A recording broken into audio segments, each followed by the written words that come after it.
우리가 신앙생활 하면서 잊을 수 없는, 또 잊어서도 안 되는 분명한 사실 하나는 마귀의 존재, 사탄의 존재는 분명히 실존한다라는 사실이고요. 어찌하든지 우리는 사탄, 마귀, 그리고 이 귀신의 정체를 우리가 알고 대적해서 승리하는 그런 그리스도의 군사가 되어야 할 줄 믿습니다. 오랜 시간 동안 교회를 다니면서도 어떤 분들은 이런 악한 영의 실체, 마귀의 존재를 아예 인정하려 하지 않는 사람도 있는데요. 성경을 보시면서도 그걸 인정하지 않는 것은 저는 오히려 그게 큰 기적이라고 생각하거든요. 성경의 곳곳에 심지어 우리 예수님께서는 마귀를 박멸하기 위해 이 땅에 오셨다고까지 말씀하시고, 또 귀신을 내어 쫓는 사역도 주님이 친히 앞서 행하시기도 하셨습니다. 에베소서 6장 11절에 보면 마귀의 간계를 능히 대적하기 위해 우리가 하나님의 전신갑주를 입은 그런 군사로 우리가 무장해야 된다고 성경은 말씀하고요. 야고보서 4장 7절에도 보면 같이 한번 읽어보죠. 시작. 그런즉 너희는 하나님께 복종할지어다. 마귀를 대적하라. 그리하면 너희를 피하리라. 따라합시다. 마귀를 대적하라. 마귀를 대적하라. 자, 성경은 분명하게 우리에게 명령합니다. 마귀의 존재는 분명히 있다는 것을 전제로 깔고 얘기하는 거예요. 그리고 우리가 어떻게 그 마귀를 대해야 되느냐? 마귀를 대적하라. 이 얘기는 피해 도망하라는 게 아니에요. 소극적으로 도망하고 숨고 그게 우리가 그리스도인들이 해야 할 일이 아니라 적극적으로 마귀의 존재 앞에 여러분과 제가 하나님의 전신갑주를 입고 무장해서 마귀와 싸워 승리해야 할 존재가 여러분과 저임을 믿으시길 바랍니다. 마귀는 절대로 우리와 타협의 대상이 될 수가 없습니다. 적당한 수준에서 마귀도 승리하고 우리도 승리하는 절충지대에서 어느 한 결론을 이렇게 만들어내거나 그들이 원하고 우리가 원하는 적당선의 어떤 위치를 우리가 정하여서 서로 타협하고 협상하고 이런 건 아니에요. 마귀는 무조건 이겨야 될 존재임을 믿습니다. 그러니까 마귀는요 절대 타협할 대상이 아니고 우리가 마귀를 피해 도망해서도 안 된다.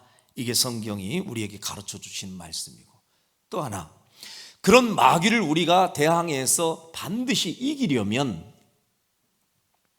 그 마귀의 정체를 알아야 하고 마귀가 쓰는 전략과 고도의 술수를 알면 대항할 수 있는, 그리고 대응해서 이길 수 있는 그런 확률이 커지는 것이죠.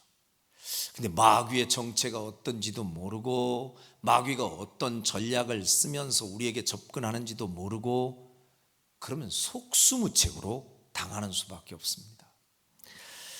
여러분, 마귀는 어떤 모습으로 우리에게 다가올까? 저는 어린 시절 교회를 다니면서 수없이 목사님들이 전해주시는 말씀을 통해서 귀신의 얘기, 마귀의 얘기, 사탄의 이야기 많이 들었어요. 들으면서 혼자 상상을 하는 겁니다. 이놈의 마귀는 어떻게 생겼을까? 제가 상상할 수 있는 거는요, 어쨌든 제가 눈으로 보고 손으로 만진 거 외에는 상상이 잘 안 되잖아요. 그래서 어린 시절에 제가 상상했던 이 마귀 사탄의 모습은 딱 그 TV가 우리한테 영향을 많이 줘가지고 제가 오염이 거기서 돼가지고 이 옛날에 전설의 고향에 보니까 나오는 귀신이 딱 제가 보는 마귀 사탄의 모습이라고 생각을 했어요. 그래서 이 악한 마귀의 모습 하면 딱 머릿속에 떠오르고 주일학교에서 마귀의 모습을 한번 그려봐라 그러면은요 할 수 없이 머리 길고 소복 입고 칼 물고 피 흘리고 이 무시무시한 그 귀신의 모습을, 그 형상을 막 그려냈어요. 물론 악한 마귀 귀신은 그런 모습으로도 접근하기도 합니다. 그런데 나중에 성경을 보다 보니까 악한 마귀 사탄은 우리에게 접근할 때 꼭 그런 모양으로만 오는 게 아니라는 거예요. 차라리 그런 흉측한 모습으로 오면 빨리 발견할 거 아니에요. 우리가 저거 마귀네, 저거 빨리 싸워 이겨야겠네 하고 기도를 하든지 찬송을 하든지 힘이 딸리면 목사님께 도움을 청하든지 뭔가 대책을 세울 거 아니겠습니까? 근데 이 악한 마귀는요, 얼마나 간교한 자인지 절대로 자기의 모습에 나는 마귀다 하고서 나타나지 않는다는 거 아니에요. 그래서 성경에 보니까 광명한 천사의 옷을 입고 오기 때문에 언뜻 봐서는 이게 마귀인지 천사인지 구분이 안 돼 버린다 그 말입니다. 그러니까 올바른 분별력이 없으면 다 속는 거예요. 이런 사실은요, 꼭 옛날에 우리가 왜 간첩 이야기 많이 들었죠. 간첩 잘만 이렇게 발견해가지고 신고하면, 옛날 우리 어렸을 때 당시에 간첩 하나만 제대로 발견해서 신고하면요 3천만 원, 5천만 원, 맞죠? 인생 팔자가 달라져. 그래가지고 내가 포스터 보고, 그래 간첩만 하나 발견하면 내 인생 바뀐다 그래가지고 어떤 놈이 간첩인가 하고 눈을 뜨고 아무리 뜯어봐도 못 찾겠더만요. 쉽지 않아요. 근데 알다시피요, 간첩은 절대로 티가 나지 않아요. 겉으로 봐서는 절대 몰라요. 그래서 오히려 진짜 더 한국 사람보다 더 한국 사람 같이 위장 전술을 씁니다. 심지어는요, 옛날에 이렇게 잡혀서 이렇게 다 정체가 드러난 사람 보면 심지어 우리나라의 인류 대학의 교수로까지 들어가가지고 그 직함을 가지고 사람들의 사상을 바꿔놓고 사람들을 선동하고 보이지 않는 곳에서 그런 일을 한 사례가 얼마나 많은지 몰라요. 그래서 절대로 겉모습만 봐가지고는 그 정체를 발견하기 어렵듯이 사탄 마귀도 똑같습니다. 우리에게 칼 물고 피 흘리면서만 오는 게 아니라니까요. 겉으로 볼 때 무섭게 으악할 수 있는 존재가 아니라 감쪽같이 자기를 속이고 위장하고 우리에게 그럴듯한 명분을 가지고 접근하기 때문에 그들이 주는 미끼를 덜커덕 잘못 물어버리면 나중에는 헤어나올 수 없는 그런 함정에 빠지고 만다 그 말입니다. 자, 그래서 오늘 이 말씀을 우리가 함께 이제 보게 되는데요, 오늘 본문의 말씀에 보면 이 마귀가 성도들을 넘어뜨리고 하나님께 가지 못하게 하고 자기들의 그런 영역 안에 머물게끔 하기 위해서 사용하는 고단수 전략이 뭔지 성경은 그걸 우리에게 알려주고 계세요. 그래서 이 내용만 여러분이 잘 살펴보면 여러분과 제가 원수의 세력들, 마귀의 세력들의 정체를 알고 그들의 전략을 알기 때문에 그만큼 대응할 수 있는 힘이 우리에게 생기게 되는 것이죠. 자, 그 오늘 말씀의 그 배경은 어떤 내용이냐면 이스라엘 백성들이 애굽에서 종로로 타다가 하나님의 은혜로 그 애굽에서 탈출되는 과정을 우리가 잘 알고 있잖아요. 근데 도대체 이 애굽의 이야기와 이스라엘의 이야기가 왜 중요한가? 차라리 우리 한국과 일본 얘기나 하지, 더 알아듣기 쉽게, 이러는 분들도 있겠습니다만은 성경에 나와 있는 이 이야기는 우리와 무관한 얘기가 아니라 그 이스라엘의 이야기가 자세히 영적인 눈을 뜨고 보면 오늘 하나님 앞에 선택받고 구원받는 하나님의 백성들의 이야기가 그대로 비유적으로 소개되고 있는 거예요. 그들의 삶을 보면 우리의 삶이 보이고 그들이 어떠한 절차를 밟아서 어디로 갔는지 가만히 살펴보면 그 속에 우리의 인생의 걸음이 다 보이게 되어 있어요. 자, 이 내용에 보면 지금 그 애굽이라는 나라의 왕이 누구냐? 바로 왕이라고 그러죠. 많이 우리가 예수 안 믿는 사람도 거의 다 알아요. 애굽의 이집트의 왕 파라오, 그 파라오가 바로예요. 그 바로 왕은 상징적으로 말하면 영적으로 보면 누구를 의미해요? 마귀예요. 왜냐하면 그 애굽이라는 나라를 통치하고 있는 왕이거든요. 그래서 그 애굽이라는 나라를 주관하고 있는 가장 큰 영향력을 주고 있는 왕, 그 바로가 상징하는 세력은 마귀입니다. 그리고 성경에서 말하는 그 애굽은 바로 하나님의 백성들을 딱 붙잡고 자기들의 종으로 삼아가지고 430년 동안 자기 세력으로 만들고 자기들이 마음껏 울고 먹고 했던 그 상황이 있잖아요. 그래서 애굽이라는 나라는 하나님의 백성들을 올가매고 있고 붙잡고 있는 이 죄악된 세상을 의미하는 거예요. 그리고 이스라엘이라고 하는 나라는 하나님이 선택한, 하나님이 사랑하는 백성들을 의미합니다. 그래서 하나님의 백성들이 그 애굽에 붙들려 있다가 그 애굽이라는 나라에서 탈출하는 그 사건은 꼭 우리로 비유해 보면 원수 마귀가 장악하고 있는 이 어둠의 세상에 우리가 딱 볼모로 붙들려 있었단 말이에요. 죄 때문에. 그래서 헤어나오지 못하고 항상 우리에게 왕노릇하는 이 원수의 세력들, 마귀에게 종노릇하면서 우리가 살았었던 우리였었잖아요. 그런 우리를 하나님이 애굽에서 이스라엘을 건져내듯 원수의 손에서 우리를 건져내기 위해 하나님께서 모세를 그곳에 보내어서 바로와 세상 막말로 맞짱 뜨게 하시고, 그래서 바로의 세력을 초토화시키면서 그 가운데서 하나님의 백성들 이스라엘을 구출하죠. 그걸 출애굽이라고 그래요.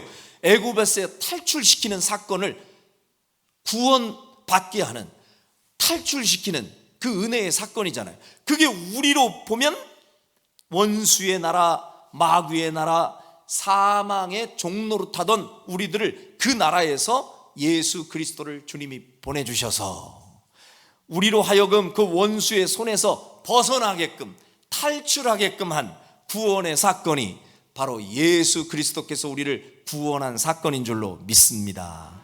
그러니까 이스라엘과 애굽과의 이 전투적인 사건은요, 하나님 나라와 지금 마귀와의 싸움하고 똑같은 얘기고, 지금 이 바로 왕이 순순히 하나님의 백성들을 그냥 놔주지를 않으려고 그러죠. 우리가 잘 알듯이 하나님이 내 백성이니까 내놔, 네 백성 아니야, 내 백성이니까 다 데리고 갈 거야, 그렇게 선포를 했는데 바로 왕이 순순히 내놓질 않아요. 얼마나 강팍한지 우리 잘 알잖아요. 하나님이 10가지 재앙을 쏟아 붓는데도 안 움직여요. 그 정도로 마귀도 근성이 있다는 거 아니에요. 그래서 전도가 힘든 거예요.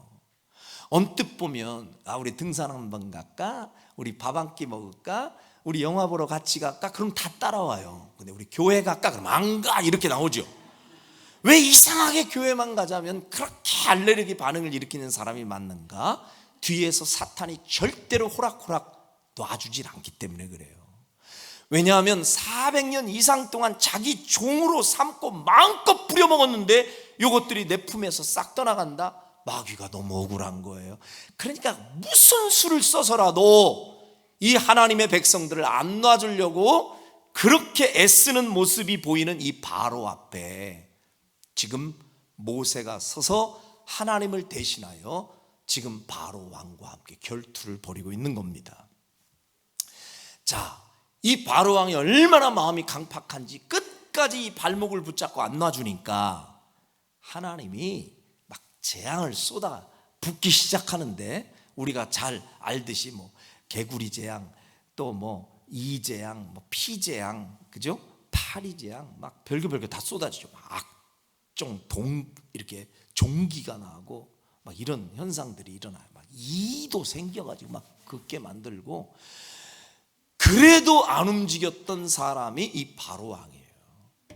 근데 하나님이 워낙 세게 막 이 애굽에 하나님께서 재앙을 쏟아붓자 이 바로가 말이에요, 생각을 조금 바꿔가지고 고단수의 전략을 사용합니다.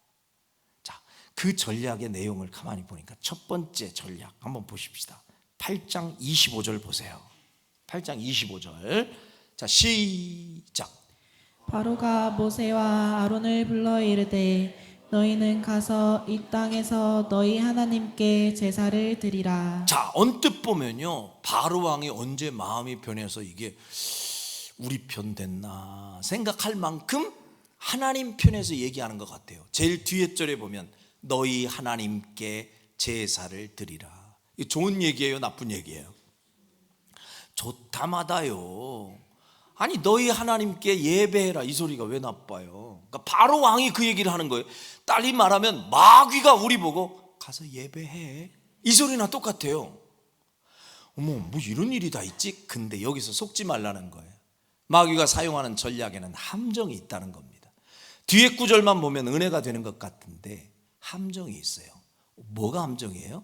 따라합시다. 이 땅에서 제사해라. 이 땅이 어디예요? 애굽 땅이에요. 아까 말씀드렸죠, 바로 왕이 딱 장악하고 있는 그 땅, 하나님의 백성들이 머물러서는 안 될 땅, 그 땅은 오늘 우리로 표현하면 죄악된 세상이에요. 그런데 마귀는 이렇게 얘기하는 겁니다. 너희들 예배는 하더라도, 그러니까 막 처음에는 힘과 힘으로 맞부딪혀가지고 윽박도 질러보고 협박도 해보고 이게 안 통하네? 그랬더니 이제 전략을 바꾸어서 알았어, 예배해도 좋은데 이 땅에서 예배해. 이게 마귀의 고단수 전략이라는 거예요. 다른 말로 말하면 굳이 예배하는 것도 좋긴 좋지만 애굽을 떠나지 말고 이 땅에 머물면서 예배하면 어떨까?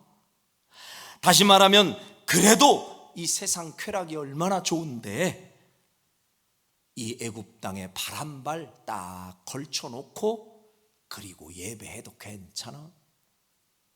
형식적인 예배의 모양만 갖추고 실질적으로는 그 발 하나를 애굽 땅에 걸쳐놓게 만드는 이 마귀의 고단수 전략. 그리고 그들은 이렇게 이야기합니다. 세상에서 놀 땐 재밌게 놀고 예배할 땐 또 예배하고 적당히 한 발 한 발 걸치고 그렇게 살라는 것이죠. 오늘날도 수많은 신앙인들에게 마귀는 이 전략을 사용합니다.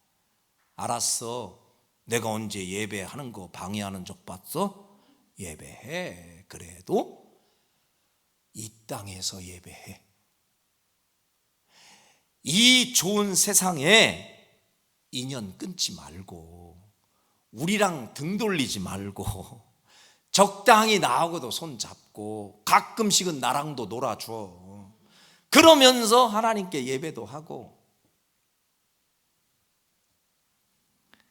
여러분, 적당히 세상을 즐기면서 예배하는 일, 이게 가능한 일이냐고요.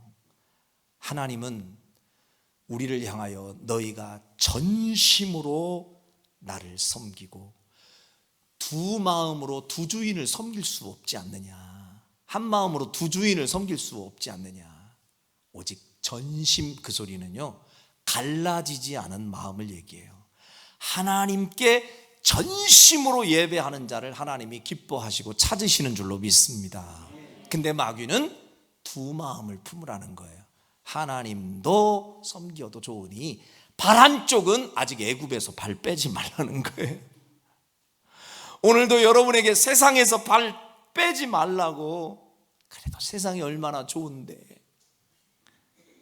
이재미도 느끼면서 예배도 가끔 드리고, 이렇게 타협점을 우리에게 제시하는 겁니다.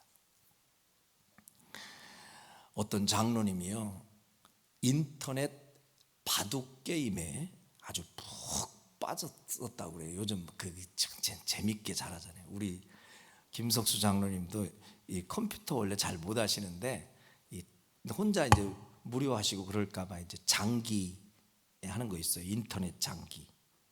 그래서 이제 컴퓨터하고 이렇게 장기를 두시는 건데 제법 잘 두세요. 우리 장로님이 컴퓨터가 못 당해. 우리 장로님을 그 치매는 안 걸리셔. 제가 볼 때 확실히 아주 잘 하시는데, 어느 날은 장기를 크게 두고 계시면 저희가 가도요 정신이 없으셔가지고 저희도 안 보셔. 그냥 그것만 하시더라고요. 근데 어떤 이제 장로님이 그 다른 때는 몰라도 우리 장로님은 그래도 주의를 잊어버리시고 뭐 이런 건 아니잖아요. 꼭 오시잖아요. 근데 그 장로님은 얼마나 이 바둑이 재밌었는지 푹 빠져가지고 헤어나오질 못하는 거예요. 어쩌다가 보니까 아들이 아빠 시간 다 됐어요. 교회 안 가세요? 에? 벌써 됐냐? 그리고는 허겁지겁 교회로 쫓아오셨다는 거 아닙니까? 근데 교회로 달려오는 순간까지도 계속 머릿속에는 흰 바둑과 이 검정 바둑알이 막 돌아다니는 거예요. 그리고 교회 딱 들어오니까 머리가 하얀 우리 김달수 집사님은 하얀 돌이고, 검정 머리 있는 분들은 검정 돌이고, 다 그렇게만 보이는 거야. 막 정신이 하나도 없어. 막 거기에 매여가지고. 근데 마침 딱 들어갔는데 오늘 우리 장미옥 권사님 기도하시듯이 대표 기도를 누가 탁 하고서 마지막에 예수 그리스도의 이름으로 기도합니다. 그런데 장로님이 계속 기도하면서 신경을 계속 바둑에 쓰다가 아멘 해야 되는데 자기도 모르게 아다리 해가지고 들통이 났다는 전설이 있어요.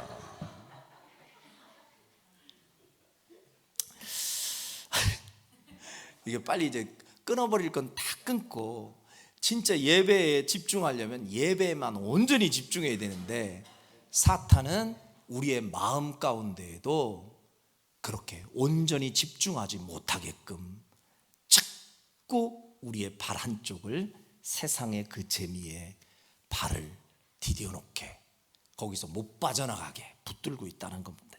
그다른 사실을 우리가 알아야 된다는 것이죠. 자, 그런데 이 사탄의 꾀임을 이 모세가 정확하게 알아차립니다. 바로가 그 제안을 하는데 이 바로의 제안 앞에 모세가 머뭇거리지 않아요. 아주 단호하게 거절하는 장면이 26절에 나오죠. 26절. 자, 처음 시작. 모세가 이르되 그리함은 부당하니이다. 됐습니다. 자, 따라합시다. 그리함은 부당하다. 자, 이 얘기가 모세의 대답이었어요. 바로가 예배는 하되 제사는 하되 이 땅에서 제사하면 안 되겠냐 그랬더니 그럴 수 없다. 그리함은 부당하니이다. 절대로 그런 일은 있을 수 없다고 딱 잘라서 얘기하면서 27절에 보니까 분명하게 이 모세는 왜 우리가 이 땅에서 예배할 수 없는지를 이렇게 얘기합니다. 27절 시작. 우리가 살 길쯤 광야로 들어가서 우리 하나님 여호와께 제사를 드리되 우리에게 명령하시는 대로 하려 하나이다. 아멘. 자, 여기 보니까 우리가 사흘 길쯤 광야로 들어가서, 다시 말하면 사흘 길쯤 이 애굽 땅에서 멀어져서, 이 애굽 땅에서 떨어져서, 이 애굽 땅에 머물지 않고 더 주님께로 가까이 가서 그곳에서, 달리 말하면 세상과 격리된 장소에서 나는 그곳에서 예배하리라. 할렐루야.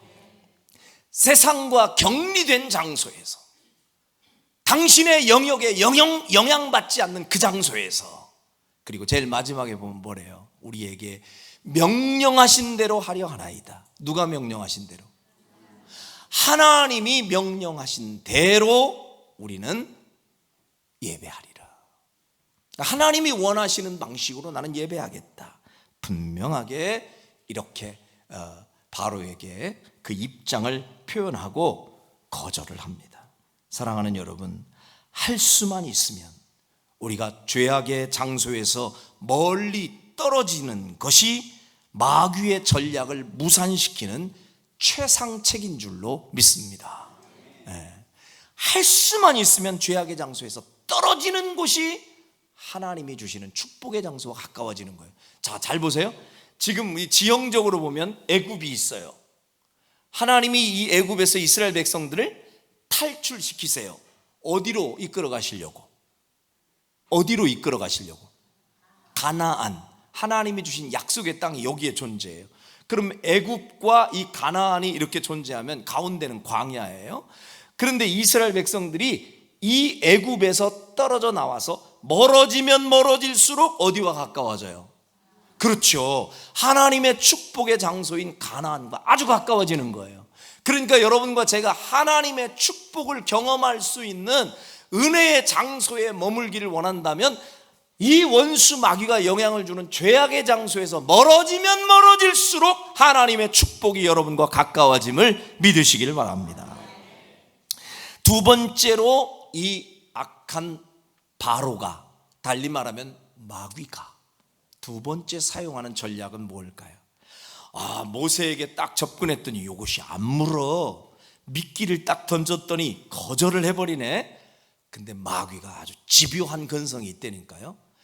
자, 달리 전술을 쓰는 거예요. 저거 봐라, 안 넘어가네. 이 땅에서 제사하려고 했더니 안 되네. 그랬더니 두 번째 전략 28절에서 이렇게 이야기합니다. 28절 시작. 바로가 이르되 내가 너희를 보내리니 너희가 너희의 하나님 여호와께 광야에서 제사를 드릴 것이나 너무 멀리 가지는 말라. 그런즉 너희는 나를 위하여 간구하라. 언뜻 허용을 해줘요. 알았어. 네가 원하는 대로 여기서 좀 떠나가지고 광야에서 제사를 드리는 거 허용해 줄게. 근데 아주 기가 막힌 말 하나를 던지죠. 따라합시다. 너무 멀리 가지는 말라. 달콤한 얘기죠. 알았어. 내가 언제 예배 못 드리게 했어? 예배 드려. 그러나 너무 멀리 가지는 마. 이 소리는요, 저는 이렇게도 해석해 봤어요. 예배 드리는 거 알았어. 내가 허용해 줄 테니까 예배는 드리는데 그 너무 지나치게 가지 말어. 너무 예수한테 미치지는 말어. 너무 적극적으로 예수님 믿지는 마. 뭐 이런 소리로 들리지 않아요? 마귀는 그 전략을 쓴다 그 말입니다.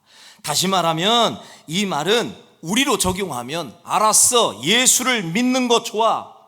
네 말대로 세상과 결별한다? 사랑하지 않겠다? 알았어, 그것도 나도 그냥 수용할게. 그런데 그 유별나게 믿지는 말어. 달리 표현하면 적당한 거리에서 믿어라 그 말입니다. 너무 유별나게 믿지 말고 적당한 거리 유지하면서 너무 지나치게 하나님 쪽으로 가지 말고 너무 멀리 가지 마. 그러니까 마귀의 입장에서는 너무 멀리 안 보내고 싶은 것이지. 내 편에서 여기서 예배했으면 좋겠는데 그건 안 된다고 하고, 그럼 알았어. 근데 너무 멀리는 가지 말라고. 예배를 드려도 주일 예배만 드리라고. 너무 지나치게 예배하지 말고. 뭔 수요일도 드려. 금요일은 왜 또 예배 드려? 아니 왜 매일같이 새벽 예배를 가는데? 그거 너무 멀리 갔잖아. 마귀의 입장에서는 가능하면 우리를 자기가 원하는 그 사정권 안에 두고 싶은 거예요. 너무 멀리 가지 말라고.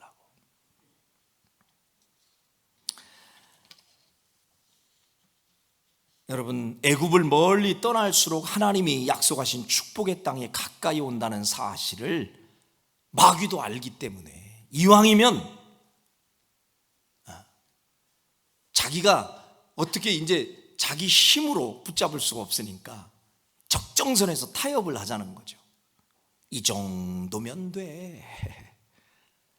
달리 표현하면 우리가요, 저는 이런 생각도 해봐요. 이왕 우리가 세상을 살면서 신앙생활 할 때 가끔 우리가 세상 사람들끼리 서로 주고받는 얘기 가운데 저 사람은 참 저 일에 아주 미쳤어. 아주 그냥 저것밖에 몰라. 이런 소리 가끔 하잖아요. 근데 다른 거는 몰라도 저는 한 번쯤은 저 사람 참 진짜 저 사람은 예수쟁이야, 예수쟁이. 아주 예수님한테 아주 미쳤어. 저는 좋은 의미에서 그런 정도 소리는 한번 듣고 천국에 가도 괜찮다고 생각하는데 동의하시면 아멘. 아니 이런 얘기 빼고 그냥 미친 거 말고 저 미쳤어 그런 소리 말고 그냥 진짜 좋은 의미에서 진짜 예수밖에 몰라 저 사람, 이거요 하나님이 주목하실 일이거든요. 어떤 일이든 우리가 그 일에 제대로 미치고 집중하는 사람이 그 분야의 달인이 되고 성공자가 된다는 것을 일반적으로도 우리가 다 알고 있습니다. 음악이 됐든 미술이 됐든 스포츠가 됐든 그 분야에서 탑의 자리에 선 사람을 보면 거의 그 일에요 미처 훈련하고 공부하고 거의 정말 다른 표현이 없어요. 그 일에 미친 사람이 그 정상에 미칠 수 있게 되는 거예요. 그거 우리가 부정하지 못하잖아요. 어설프게 해가지고는요 안 돼요. 저는 신앙생활도 마찬가지라고 보는데요, 예수님에게 정말로 우리가 어느 적정선에서 이것도 아니고 저것도 아니고 거리 조절해 가면서 신앙생활 하는 자와 예수님께 완전히 집중하고 속된 표현으로 진짜 미쳐버릴 정도로 주님만 바라보고 가다 보면 하늘의 문이 열리고 기적의 문이 열리고 축복의 문도 열리리라고 믿습니다. 그 사실을 마귀도 알고 있기 때문에 어찌하든지 성도가 예수님을 믿더라도 적당한 수준에서 믿을 수 있도록 전략을 가지고 우리에게 설득하는 거예요. 적당히 믿으라고. 그러니까요 참 신기하죠.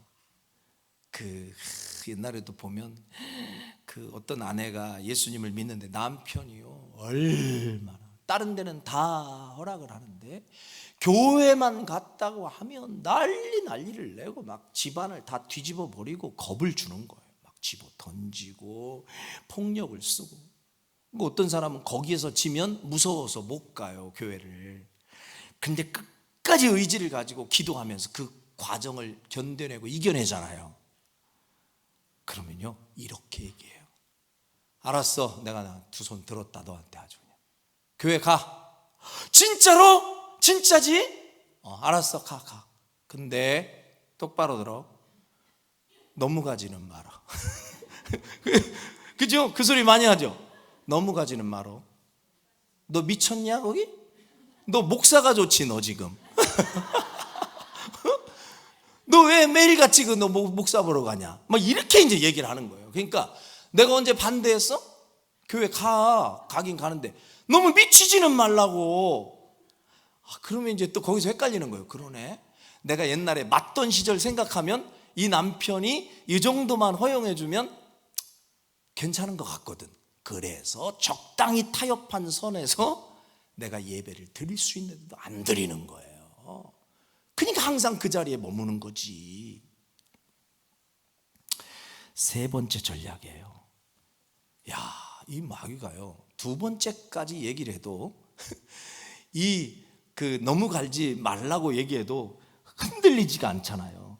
이 모세가 흔들리지 않아요. 끝까지 그냥 소신껏 행동합니다. 그랬더니 마귀가 이거로도 안 되겠다 싶으니까 이제 세 번째 단계로 이렇게 이야기합니다. 10장 11절 한번 보세요. 출애굽기 10장 11절. 자, 11절 시작. 그렇게 하지 말고 너희 장정만 가서 여호와를 섬기라. 이것이 너희가 구하는 바니라. 이에 그들이 바로 앞에서 쫓겨나니라. 자, 원래 10절부터 보면 더 좋은데요. 자, 어린 아이들을 보내면 여호와가 너희와 함께함과 같으니라. 보라, 그것이 너희에게는 나쁜 것이니라. 애들까지 데려가면 니들 별로 안 좋아. 그러면서 11절, 그렇게 하지 말고 너희는 누구만 가래요? 장정만 가라. 이야, 이 마귀의 고단수 전략. 알았어. 이 땅에서 예배 못 드리겠어? 가봐 그럼. 가도 너무 멀리 가지는 마. 그래도 너무 멀리 가네. 알았어. 가는 데까지 그럼 가봐. 근데 이건 양보 못해. 애들은 놓고 가라. 이거 별거 아닌 것 같죠.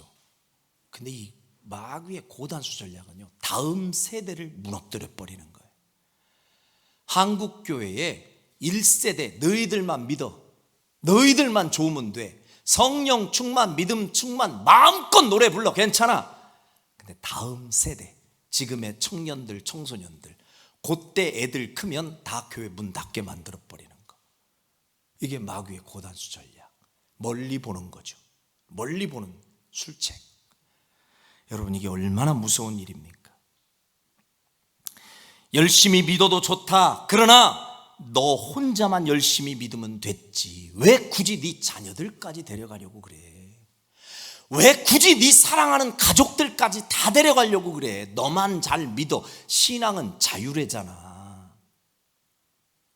그래서 목사님, 저는요, 우리 가정의 평화를 위해 가지고요, 전부 다 그냥 막 다 일률적으로 다 교회 가면 잡음이 생기고 막 충돌이 생기잖아요. 그래서 다 제각기 그냥 편한 대로 4월 초파일이면 너는 절에 가고 나는 기독교 가고, 얼마나 좋은데요. 서로 윈윈이죠. 그런 거예요. 여러분 보십시오. 마귀의 전략이에요. 천국을 가도 너만 가. 나머지 그냥 놔둬. 정말 이걸 진짜로 여러분들이 천국이 있다는 사실을 안다면 이거 쉽게 아무렇지도 않게 받아들일 수 있어요?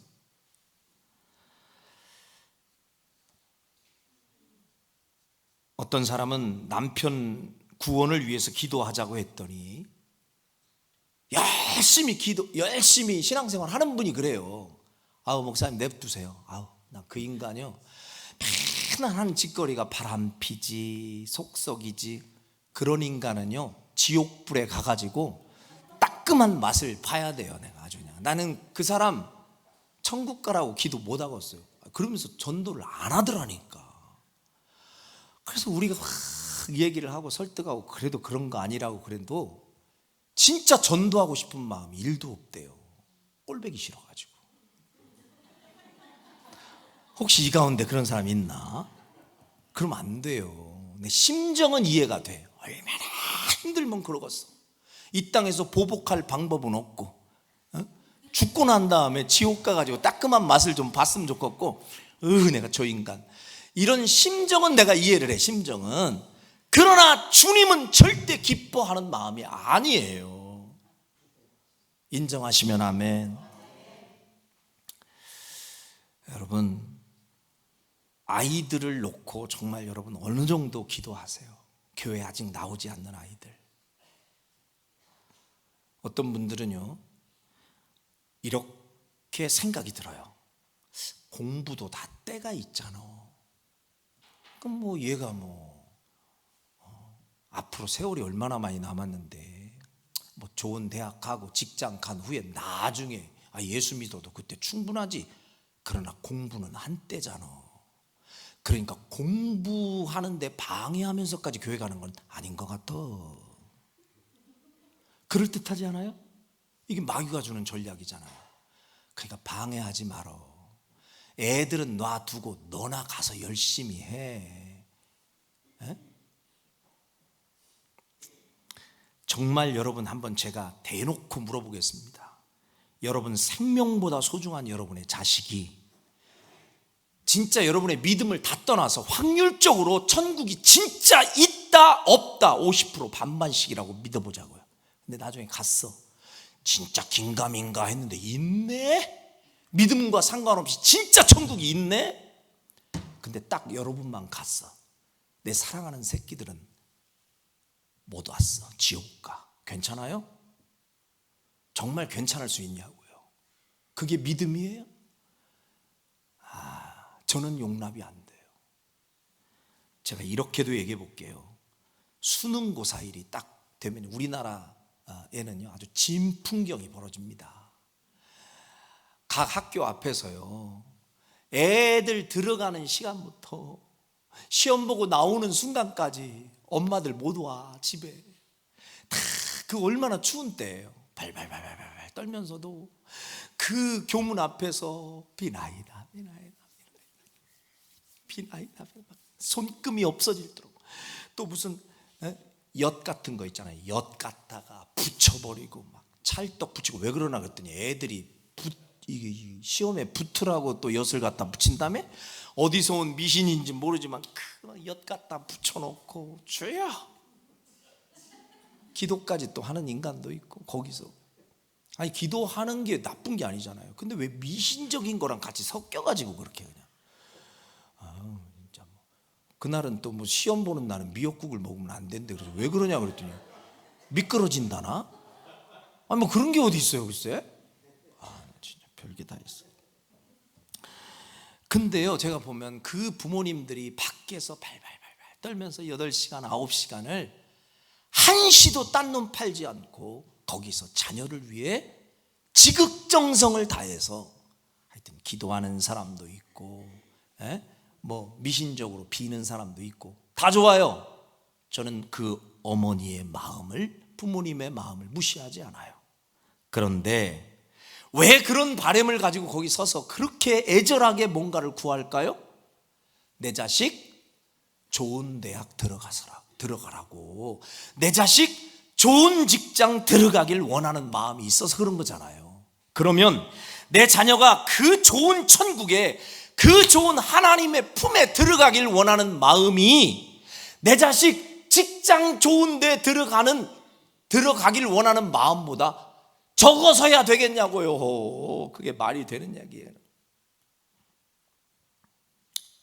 여러분, 하늘이 두 쪽이 나도 내 자녀만큼은 천국에 반드시 데려가야 한다고 인정하시는 분들만 아멘. 한 분도 동의하지 않는 사람 없을 거예요. 나만 애굽을 탈출하면 되는 게 아니라, 나 한 사람만 그 마귀의 손, 바로의 손에서 벗어나면 되는 게 아니라, 기필코 생명 걸고 내가 이 애굽을 탈출하려면 내 새끼도 탈출시키고 내 가족도 탈출시키고 내가 사랑하는 내 가족, 친척, 이웃, 무슨 일이 있어도 그들을 탈출시켜야 되겠다고 하는 이 의지와 결단이 식지 않기를 바랍니다. 그래야 되는 거예요. 그래야 되는 거예요.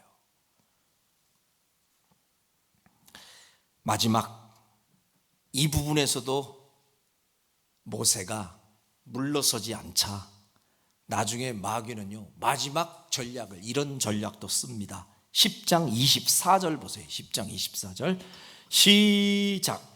바로가 모세를 불러서 이르되 너희는 가서 여호와를 섬기되 너희의 양과 소는 머물러 두고 너희 어린 것들은 너희와 함께 갈지니라. 잘 보세요. 자, 바로가 나중에는 이제 대결을 하다가 24절 하반절에 보면 너희 어린 것들은 너희와 함께 갈지니라. 여기 좋은 말이죠. 이제 허용을 하잖아요. 알았어. 그렇게 고집이 세가지고 그냥 자식은 좀 놓고 가래도 그냥 끝까지 데리고 간다고 하네. 저것들이 여기서 잘해준다고 해도 알았어. 네 자녀도 그럼 데려가봐. 그럼 네 사랑하는 사람 데리고 가봐. 다 좋아, 허용할게. 근데 나중엔 마귀가 마지막으로 다 가져가. 알았어 이제 다 손들게. 근데 하나만 놔도 뭘 놔두래요? 그렇죠. 너희의 양과 소는 여기다 놔두고 가면 안 될까? 이게 마지막 전략이에요. 양과 소는 두고 몸만 가라고 얘기합니다. 어떻게 우리가 적용하면 될까요? 양과 소는요 당시에 이스라엘 백성들에게는 물질이에요. 물질. 우리로 표현하면 딱 물질이에요. 그럼 마귀는 이렇게 얘기하는 거예요. 굳이 그렇게 물질적인 손해를 보면서까지 헌신하며 예배할 필요가 뭐가 있냐. 너 가서 열심을 품든 말든 괜찮아. 신경 안 쓸게. 네 자식을 데리고 가든 말든 나 신경 안 쓸게. 근데 굳이 그렇게 양과 소를 주님께 다 드리면서까지 하지 말고 그건 좀 놔둬. 그런 헌신은 하지 말고 그냥 몸만 왔다 갔다 해도 돼. 요거예요. 자, 바로의 유혹은 뭐냐면요, 양과 소의, 이 양과 소가 상징하는 이 제물이 하나님을 위해서 사용되는 것을 막고 싶은 겁니다. 그럼 반대로 얘기하면 여기에다 좀 놔주어, 그 소리는 네가 가지고 있는 그 좋은 재능과 네가 가지고 있는 그 자산이 바로 곧 마귀의 영역 안에서 마귀를 위해서 쓰일 수 있도록 좀 지분을 남겨달라, 그 말이에요. 사명은 감당하되 물질적인 헌신, 요거는 빼놓고 해도 된다. 자, 이렇게 얘기하는데요, 요거는요, 자세히 보면 마귀는 반드시 우리를 물질적인 부분에서 자유롭지 못하게 만듭니다. 결국 그래서 신앙생활 하다가 굉장히 많은 사람들이 마지막 고비에서 넘어지는 그 마지막 이 데드라인이 어딘가 보면요, 물질이에요. 신기하죠. 요게 딱 어찌 보면요, 하나님과 이 마귀의 사이에 딱 가운데서 이 간음자 노릇하는 기준치가 이 물질이 될 때가 있어요. 이것이 교묘하게 우리의 마음을 흔들어대는 거예요. 그래서 물질로 인해서 시험 들게 만들고, 그 물질로 인하여 하나님 앞에 가까이 가야 되는데 자꾸 머릿속에 계산이 되고, 또 물질 때문에 낙심되게 만들고, 결국은요, 내가 헌신을 하든 안 하든 상관없어요. 가룟 유다 보세요. 내가 헌신한 거하고 아무 상관없다니까. 남이 헌신하는 걸 가지고도 이거를 문제 삼아요. 아니, 저걸 왜 쓸데없이 허비하고 앉아 있느냐고. 저거 가지고 팔아서 가난한 자들한테 나눠주면 얼마나 좋겠냐. 물질이잖아요.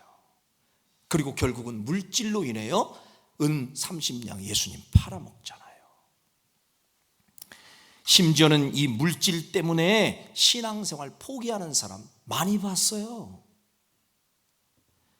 근데요, 우리 주님은 가난하신 분이 아니라니까 제가 말씀드리잖아요. 우리 주님이 가난한 분이 아니에요. 뭐 모자라서 우리한테 맨날 구걸하듯이 이런 분이 아니에요. 이렇게 달라고, 이렇게 어느 종교는 이런 거 달라고 이러잖아. 근데 우리 주님은 그런 거 아니야. 다 너희에게 내주었다. 우리 예수님은 십자가 위에서 이렇게 다 내주는데 어디서는 자꾸 달래. 우리 하나님은 그런 분 아니에요. 근데 성경에 보면 물질이 있는 곳에 네 마음이 있느니라. 하나님이 아시는 거예요. 뭘 보려고 하는 거예요? 우리 마음을 보고 싶은 거예요. 우리 마음을 얻기를 원하는 거예요. 그래서 우리 애들 키우면서 좋은 과자 이렇게 사다 주고서, 과자 사주고 내가 한 개만 줘봐, 한 개만, 한 개, 9개 너 갖고 한 개 나 줘봐, 그러면요, 아니 내가 줬잖아.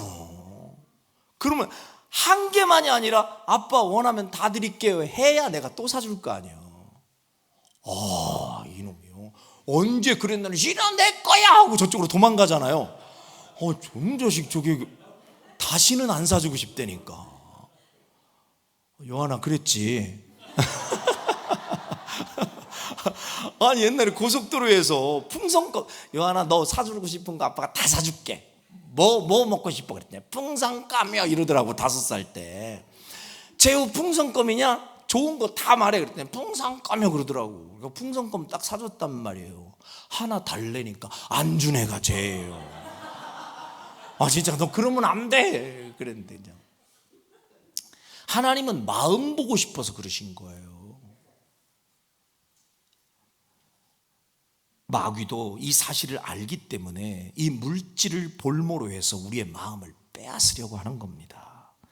사탄은 지금도 우리에게 속삭입니다. 예수님을 믿더라도 물질은 아껴가면서 너 쓸 일 많잖아. 야, 하나님이 다 아셔. 뭐 하나님이 그런 거 모르실 분이야? 다 네 사정을 다 아셔. 응? 그러니까 계산해 가면서 적당히 아껴가면서 믿어. 이게 지혜야. 이렇게 속삭이고 유혹을 합니다.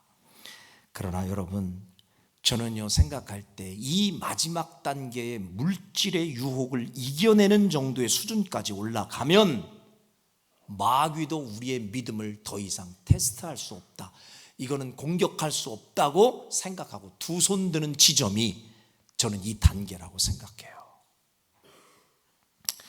자, 모세가 어떻게 대응하는지 볼까요? 25절 26절 보세요. 25절 시작. 모세가 이르되 왕이라도 우리 하나님 여호와께 드릴 제사와 번제물을 우리에게 주어야겠고 우리의 가축도 우리와 함께 가고 한 마리도 남길 수 없으니. 됐습니다. 여기 자 따라합시다. 한 마리도 남길 수 없으니. 할렐루야.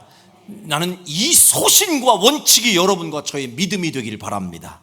달리 말하면 마귀 좋게 하는 데는 단 한 푼도 나는 안 쓰겠다. 아멘. 나는 마귀 좋게 하는데 단 한 마리도 남길 수 없다. 결국은 우리가 이 모든 것을 가져다가 나는 하나님의 영광을 위해서 쓰는 일에 내 생애의 모든 재산, 자산, 재능 모든 것 다 하나님의 영광을 위해서 쓰는 데 사용할 것이지, 마귀를 위해서는 단 한 마리도 단 한 푼도 나는 남겨두지 않겠다. 여러분, 이 결사 각오가 여러분에게 있기를 바랍니다. 내가 소유한 모든 것 한평생 하나님을 섬기는 일에만 사용하며 살겠다는 이 각오, 이 모세의 고백이 여러분과 저의 고백이 되기를 주님의 이름으로 축원합니다. 결론지어 말씀드리겠습니다. 이제 눈을 감습니다. 자, 결론지어서 말씀드립니다. 오늘의 말씀을 잘 조용히 묵상 한번 해보십시오. 지금도 우는 사자와 같이 두루 삼킬 자를 찾고 있는 이 원수 마귀는 연약한 성도들의 약점을 엿보면서 순간순간 이 유혹의 미끼를 던지며 우리를 지금도 넘어뜨리려고 합니다. 첫 번째는 이 땅에 있으라고, 다시 말하면 자기의 영역 안에 머물러 있으라고, 그렇게 유혹하다 그게 실패하면 너무 멀리는 가지 말라고 이야기합니다. 믿더라도 적당한 수준에서 믿으라고 말이죠. 또 근데 전략이 실패하면 이젠 아이들은 놔두고 너만 믿으라고 얘기합니다. 그러다가 마지막으로는 굳이 물질까지 헌신하며 손해보면서 믿을 필요가 어디 있느냐고 속삭이기까지 합니다. 마귀의 이 교묘한 전략과 유혹 앞에서 결코 흔들리거나 넘어가지 않고 단호한 신앙의 의지를 가지고 애굽을 탈출하되 미련 없이 애굽의 영향권에서 가장 먼 곳으로 떠나고, 또한 내가 사랑하는 가족들 중에 어떤 사람도 마귀의 영역 안에 남겨두지 않겠다는 각오로 가족 구원을 위해 더 기도하고 전도하며, 또 내가 가진 물질과 자원 중에 그 어떤 것 하나도 마귀가 좋아할 일을 위해서는 단 한 푼도 허용하지 않고 오직 하나님의 영광만을 위해 내 남은 인생 가치 있게 헌신하며 살겠다는 이 분명한 각오와 결단을 가지고 마귀를 대적하여 마귀의 전략을 초토화시켜버리고 무력화시켜버리는 승리의 군사들이 되시길 주의 이름으로 축원합니다. 이런 삶을 살게 해달라고 통성으로 기도하고 마칩니다. 기도합니다. 좋으신 아버지 감사합니다.